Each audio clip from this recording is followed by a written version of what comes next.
Olá, colegas professores, bem-vindos novamente aqui ao canal Web Educa Projeto Finlândia, o nosso cantinho para discutir a educação. E o meu nome é Evelise Erola, eu sou professora, pedagoga aqui na Finlândia, atuando aqui na Finlândia já há muitos anos. E esse vídeo é sobre a reportagem que eu participei no Fantástico sobre as fake news. A reportagem, na verdade, eu não posso colocar no vídeo, mas ela está no link aqui abaixo, porque muitas pessoas pediram que queriam ver novamente. Esse vídeo é para falar um pouquinho mais, na verdade, responder algumas perguntas que ainda ficaram um pouco no ar sobre a reportagem. Bom, em relação, então, como tudo isso começou, como que a Finlândia conseguiu já há 5 anos estar no top em relação ao pensamento crítico para não cair nessas fake news, na verdade, em 2014, o governo adicionou ao currículo a literacia mediática, mas já era praticada desde 1970. De 1970, a partir de 6 anos, né, da pré-escola, até a educação básica, já se ensinava às crianças, por exemplo, a ler fontes de forma crítica. São estudos normais de mídia, né? Não falando ainda de fake news, mas como que eu posso ler fontes de forma crítica. Por exemplo, fontes muito grandes, fontes muito rebuscadas, muito diferentes do normal, um vermelho, com palavras urgente, importante, muitos pontos de exclamação. Isso demonstra que não é um jornalismo sério, ou que nem é mesmo um jornalismo. Incentivo as crianças a ver e analisar as fotos. Será que essas fotos são reais? Então já é ensinado às crianças que as fotos podem ser transformadas, né? E hoje em dia, com a inteligência artificial, muito mais. Também a procura de notícias falsas para que sejam trabalhadas em sala de aula, isso, claro, com os maiores, e também mostrar como é fácil manipular as estatísticas. E isso tudo apareceu, né, na reportagem, que aliás foi super bem feita, mostrou muito bem como é trabalhado isso aqui na Finlândia. Como é que eu comecei a trabalhar? Bom, primeiro, me lembro que o jornalista, né, o Rodrigo, perguntou para mim se todos os professores faziam isso, e ele ficou assim um pouco abismado quando eu disse que não era obrigatório. Isso está inserido no currículo, mas na Finlândia nada é obrigatório. Assim como está inserido no currículo da pré-escola, 20% de outras línguas que se ensinem, por exemplo, a cantar ou falar certas frases em inglês ou em outras línguas. Eu faço isso também. Na verdade, quando eu estava na escola, dando a aula para o terceiro ano, no livro tinha já exercícios prontos, e foi a partir dali que eu entrei em contato com a questão da análise da mídia, da análise de cartazes, o que é escrito, figuras que demonstram. Foi a partir daí, a partir dos exercícios que já estavam prontos no livro, que já pediam, né, que os alunos tivessem um olhar crítico. Depois, trabalhando com a pré-escola, eu comecei a desenvolver também essa vertente, né, para estudar, para ver com eles a questão das fake news, quando um aluno, uma criança, né, falou para mim sobre alguma história bem ridícula de fim de mundo. E, na verdade, até os adultos acreditam, né, que alguma coisa ia acontecer, que ia ser o fim do mundo, tá? Eu disse, não, isso não é verdade. Tu não pode acreditar em tudo que falam. E aí eu resolvi, então tá na hora de eu trabalhar com eles alguma coisa que demonstre que eles não podem acreditar em qualquer coisa. Então, aí veio essa questão dessa história que eu inventei, que aparece, né, várias histórias, a gente conversou muito sobre isso. As crianças gostam muito de ter olhar crítico, às vezes nós fazemos, por exemplo, cartões e lemos certas coisas. Será que isso é verdade? Será que isso não é? Em relação ao nível de entendimento deles. Então, teve a questão do prefeito, que ele mandou uma lei, né, vamos dizer, uma reportagem, dizia que o prefeito proibia ter animais de estimação e disse para eles analisarem. Isso está na reportagem. E depois também o mesmo prefeito proibiu as crianças de verem os avós. Então, assim, ensinando para as crianças a perguntarem, né? Assim como na reportagem. Mas por que que o prefeito faria isso? Teria alguma razão? Por exemplo, na pandemia se solicitou, né, que não se vissem os avós, que se ficassem longe, que não se aglomerassem. Aí era uma história. Então, mas agora, por que que alguém iria proibir de se ver ou de se fazer alguma coisa? Então, sempre ensinamos frases às crianças, né? Frases para ajudar a ter esse olhar crítico. Primeiro, essa notícia, será que ela é real? Primeira coisa. Mas quem que falou? Da onde que eu estou vendo essa notícia? Quem que me mandou essa notícia? Aonde está a notícia original? Por que que a pessoa faria isso? Qual é a intenção? Isso está dentro da lei? Existe uma razão para isso?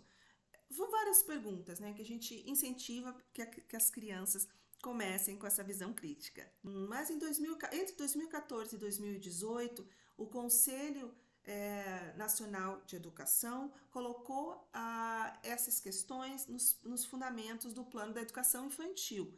E essa maneira de trabalhar ludicamente, né? Por exemplo, a história do coelho voador foi um exemplo para a reportagem, bem simples, né, de um coelho voador. Também, entre os maiores, existe toda uma discussão, como vocês viram na reportagem. Então, o pensamento crítico, ele está sempre inserido nessas discussões. Mas, em geral, os finlandeses são bastante críticos. Não é só neste momento que a gente trabalha a criticidade com as crianças, por exemplo, ou com os adolescentes.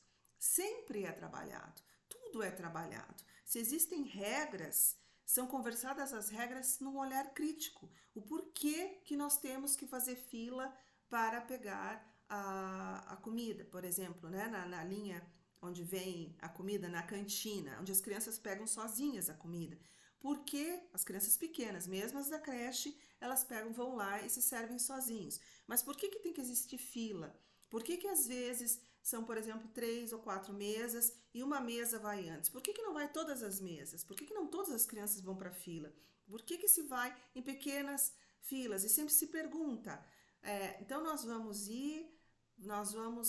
aí falando dos bem pequenos já, né? Então nós vamos ir e o grupo 1 vai primeiro e depois, quando o grupo 1 tiver saído, o grupo 2 vai. Por que nós fazemos isso? Então nós lançamos essa pergunta para as crianças. Por que nós temos que fazer fila? Por que nós temos que dividir? Por que nós temos que fazer aquilo? Então, tudo é já um pensamento crítico que já existe aqui.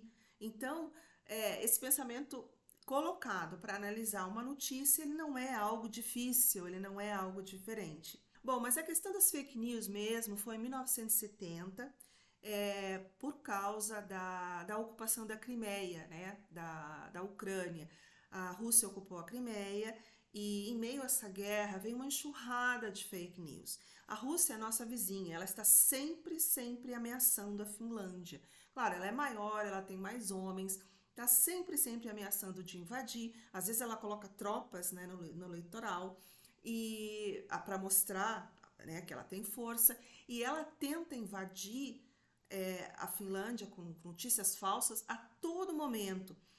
Então é por isso que a Finlândia resolveu reagir porque a informação falsa, ela ameaça a democracia. Para isso que a informação falsa ela é feita, para ameaçar a democracia.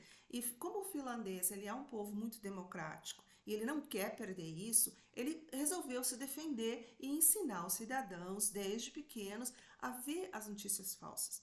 Por exemplo, o que acontece na Rússia hoje, a Rússia não é uma democracia. E ela é cheia de notícias falsas, o povo não sabe o que está acontecendo. E por isso, por causa desse acontecimento em 1970, é que se começou a pensar que agora nós temos que dar oportunidade para que o povo finlandês tenha um olhar crítico, para que ele não caia nessas fake news e para que a democracia não seja abalada. Por exemplo, o que se ensina nas escolas, né, como apareceu na reportagem? Se ensina a reconhecer esses bots, quando que é feito por robô ou quando que é feito por um humano.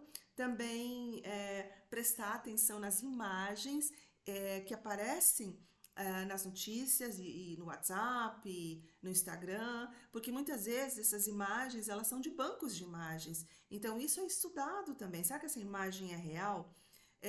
Também traduções deficientes. No caso da língua finlandesa, como é uma língua muito difícil, se a informação não vem daqui de dentro, a tradução pode ser deficiente. Então, a gente logo consegue perceber quando não se fala corretamente a língua finlandesa. Também a falta de informação. A notícia diz uma coisa, aí você vai ler a notícia, tá, mas falta várias informações para você entender. Você não consegue compreender realmente aquela notícia. Então, isso é um exemplo de que a notícia não é real, que está faltando informação. E também reconhecer aonde estão os sinais de desinformação dentro daquela notícia. É lógico que esse combate às fake news e essa questão dos estudos da literacia mediática, ela é uma colaboração de toda a sociedade. Ela não está só nas costas do professor. Então, existe muita colaboração entre os jornalistas e as escolas. Existe um trabalho muito forte com isso. Então, como em relação a palestras, os jornalistas estão sempre dando palestras às escolas e ensinando como que funciona a profissão de jornalista, como que as notícias são coletadas e depois transferidas para um jornal, ou para as mídias digitais, para que as pessoas possam ver. Como que você pode, como que as crianças, os estudantes podem reconhecer, então, quando são fake news. Então, existem certas características, e também a questão das fotos, né, como eu falei. O governo tem muitos programas educacionais especiais para isso. A organização do Conselho Nacional de Educação, por exemplo, ele desenvolve material didático focado na literacia mediática. Ainda ontem eu recebi no meu e-mail da escola sobre literacia mediática materiais. Então, nós estamos sempre recebendo materiais. E em relação aos cursos dos professores, existe uma plataforma chamada Sarastia, que tem vários cursos, às vezes é mais de 100 cursos que tem lá. Então, se o professor ele está interessado, ele quer trabalhar com literacia mediática, ele pode procurar um curso e se inscrever nesse curso. Então, existe muita dada oportunidade para qualquer docente, se ele quer aprofundar nesse caso. Mas, como eu disse, ele não é assim obrigatório. Por exemplo, para a educação infantil, ele não é obrigatório, ele é uma sugestão. A educação infantil não trabalha isso, eu estou dizendo a pré-escola, né, que as crianças já são maiores. E alguns, depois na educação básica, ela vem no livro. Ela vem no livro, por exemplo, notícias de jornais, onde a criança aprende já que é terceiro, quarto ano, a ler a notícia, quando a criança tem a capacidade de já ler, né, e compreender, lê a notícia e tem certas perguntas sobre a notícia. O que foi falado, como foi falado, quem falou. Então, isso é uma questão bem simples, ainda não está em relação a fake news, tá em relação, estudando em relação a como você reconhece, e como você avalia uma notícia, e como você consegue compreender. É uma questão de compreensão, né, daquela notícia, uma notícia qualquer. Ali o professor tem a chance de ir adiante. E se ele quiser, agora nós vamos ver um pouco a questão das fake news. Então é bem assim, é bem livre para o professor. E o próprio professor, ele tem, quando ele sente essa demanda, como eu senti, quando esse aluno, era um jogo, não sei se era, eu não sei dizer em português, Estrela da África, eu acho que é isso, um jogo da africano, Estrela da África, não, eu estou traduzindo, não sei se é isso em português, quando ele disse, porque não sei quem que falou, que vai haver o fim do mundo daqui a pouco, daí eu pensei, não, agora está na hora de a gente parar e trabalhar isso, né? Então, a educação, ela acontece muito assim, se o professor percebe alguma coisa, é muito livre, é muito flexível os planos de aula aqui. Então, se o professor percebe uma demanda, ele pode, não, agora eu vou trabalhar esse tema. E foi o que eu fiz. E aí deu a coincidência da reportagem querer justamente isso. Eu já tinha trabalhado esse ano, então aí, claro, eu fiz a história do coelho voador, especialmente para a reportagem. E, na verdade, Eles cortaram, porque tinha a coelho voador e o não, desculpa, eu tenho que traduzir. O esquilo voador. Era o coelho voador e o esquilo voador. E eu mostrei duas fotos para eles e perguntei qual é a foto verdadeira. E eles disseram que o esquilo voador era verdadeiro. Por quê? Porque o esquilo voador existe aqui. Na verdade, ele não é um esquilo voador, ele não voa, ele plana, ele tem umas asas assim, e ele pula de uma árvore para outra e meio que plana. Mas existe.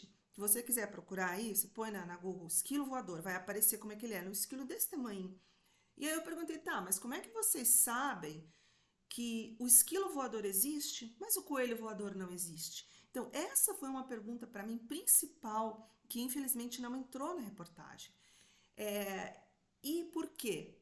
Porque nós já vimos nos livros e nós tínhamos na escola um livro científico sobre animais exóticos e lógico que o esquilo voador é um animal exótico, né?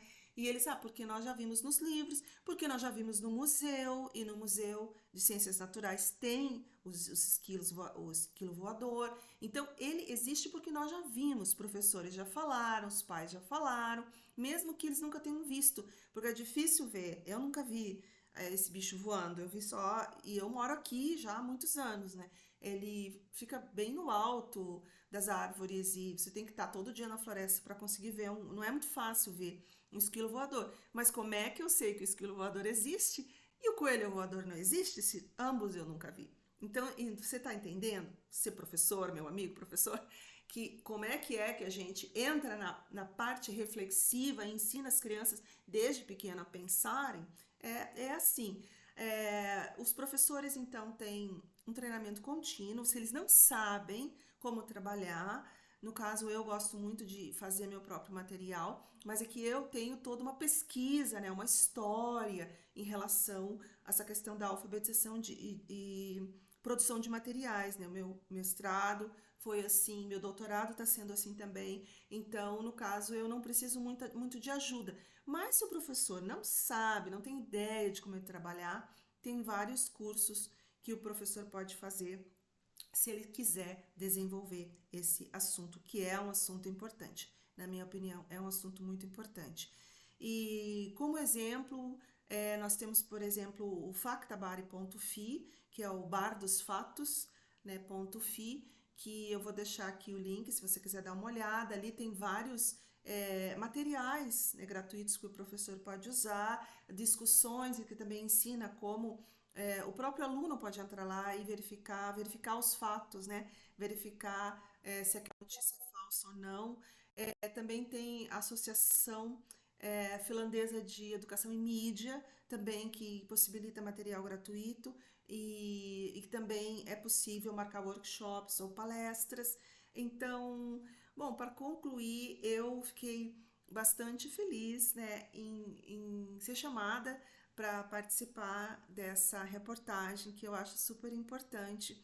Eu tenho feito alguns trabalhos de consultoria aqui, mas eu nunca ninguém, na verdade, me pediu sobre a questão da literacia mediática ou das fake news, né? Geralmente eles querem aspectos gerais sobre a educação finlandesa, mas quando foi me perguntado como o que eu posso dizer que justifique esse pensamento crítico dos finlandeses, eu posso dizer três coisas, assim, três aspectos que são relacionados à educação finlandesa.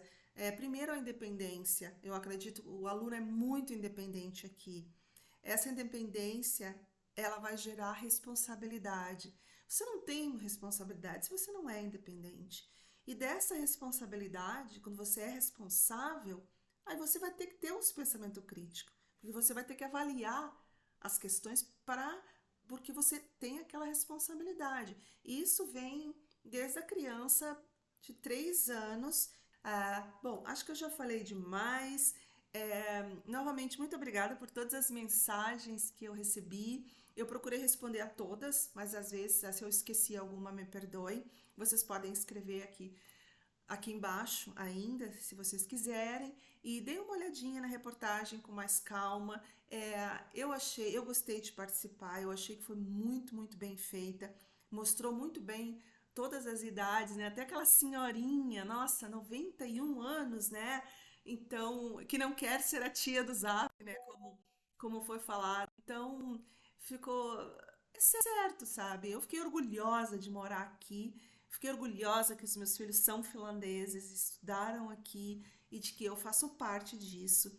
E ficaria imensamente feliz se eu pudesse ajudar no Brasil em relação a isso também, com as consultorias, ou em relação a qualquer outra coisa que, em relação a escolas, educação infantil ou mesmo escola básica, que eu puder estar participando com alguma consultoria ou com alguma palestra, sempre eu fico muito feliz de ajudar. Então é isso. Obrigado por ter assistido. Dê uma olhada de novo na reportagem e até o próximo vídeo.